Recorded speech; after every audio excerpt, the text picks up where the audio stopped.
Roma had forgotten what it meant to care about anything beyond the next sunrise.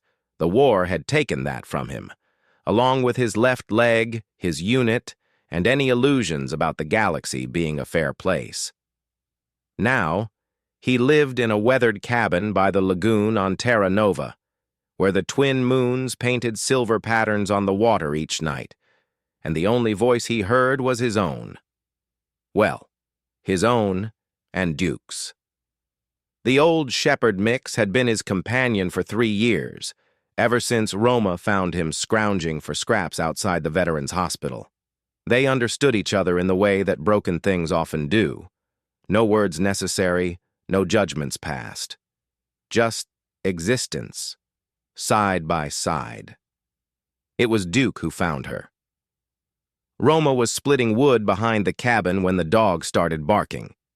Not his usual alert bark, but something urgent, almost desperate. He dropped the axe and followed Duke's frantic path down to the lagoon's edge, his prosthetic leg catching slightly on the loose stones.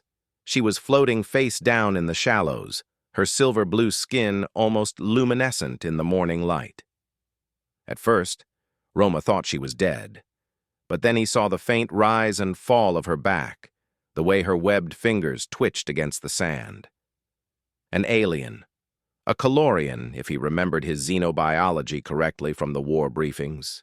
They were peaceful mostly, traders and explorers who stayed far from the human Draxian conflict that had consumed Roma's younger years. He should have walked away, should have called the authorities and let them handle it.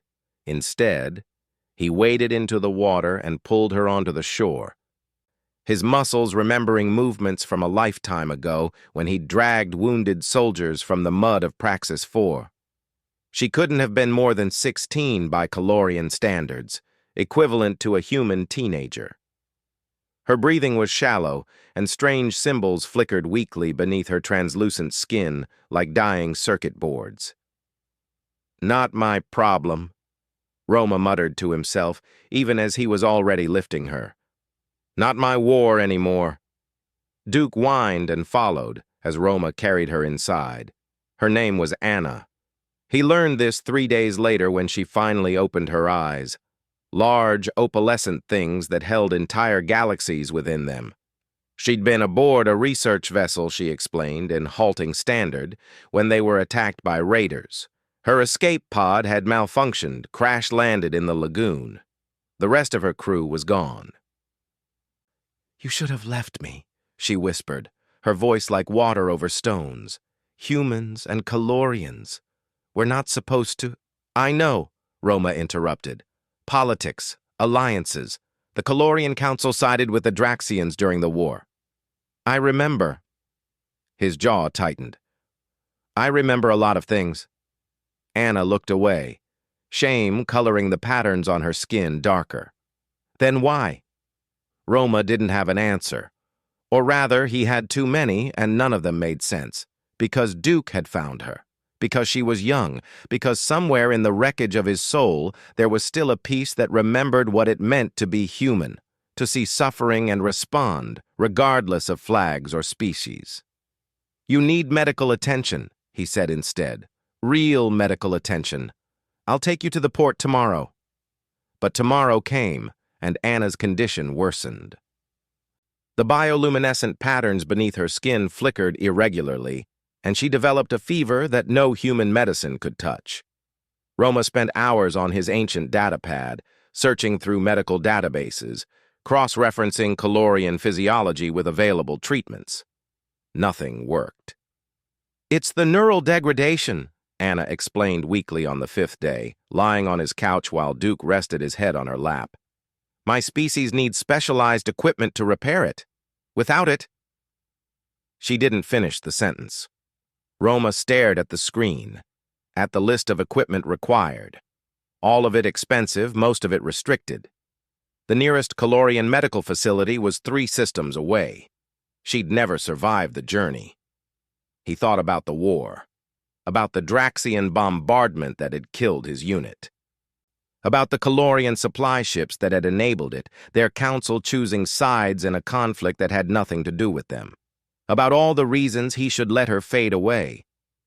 Then he looked at Anna, really looked at her, saw not a Calorian or an enemy, but a scared kid who'd watched her entire crew die, who'd crashed on a hostile world and should have drowned, but didn't, who sat on his couch petting his dog, talking softly about her home planet's 3 suns and the bioluminescent forests she'd never see again. "The black market," Roma said suddenly. Anna's eyes widened. "What?" "There's a smuggler's den 2 hours from here. They deal in restricted tech." He pulled up a different screen, fingers moving with sudden purpose. "If the equipment exists on this planet, they'll have it." "You can't! The risk!" "I've already made my choice," Roma said, standing.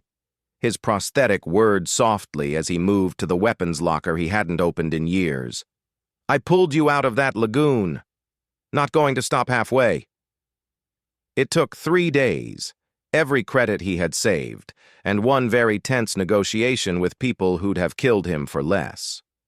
But Roma returned with the neural regenerator, a bulky piece of Calorian medical tech that shouldn't have been anywhere near human space. Anna cried when she saw it, actual tears that glowed faintly in the dim cabin light. The treatment took hours, but when it was done, the patterns beneath her skin burned steady and strong. "Why?" she asked again, but differently this time. Not accusatory, just wondering.